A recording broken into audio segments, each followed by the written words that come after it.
on lâche pas l'affaire, parce qu'on est trop tenace, il n'y a rien à faire, on lâche rien.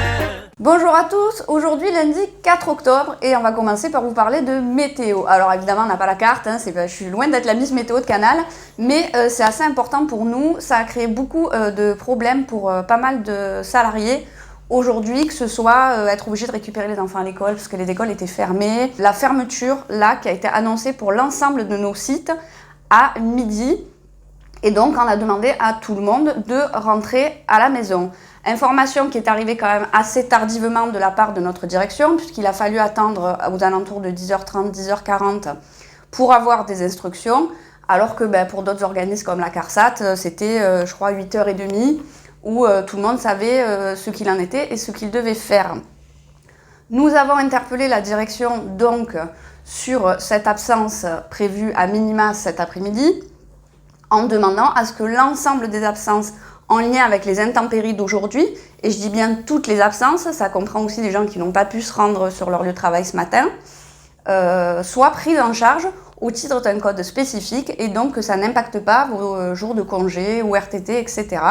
On attend une réponse de la direction. On sait que certaines branches de notre direction, notamment au niveau de la production des pôles BDO, a déjà fait savoir à ses salariés qu'il y aurait une prise en charge de l'employeur, mais pas d'information généralisée, donc on a interpellé la direction en ce sens. Sur ce process en particulier, on a la chance d'avoir des militants sur site qui font le taf, et donc c'est pour ça qu'on a des infos un peu plus affinées. Évidemment que pour les autres process, les infos sont à venir. Aujourd'hui, c'est aussi l'anniversaire de la Sécurité sociale qui fête ses 76 ans.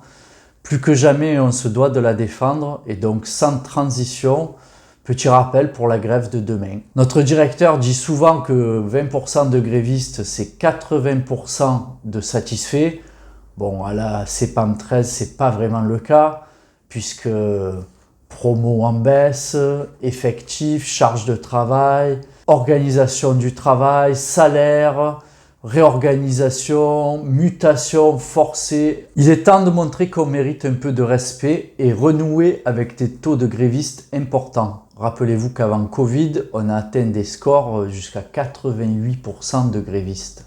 Oui, niveau propagande, vous le savez, à la CNAM ou à l'UQAM, c'est un peu le même refrain qu'ici.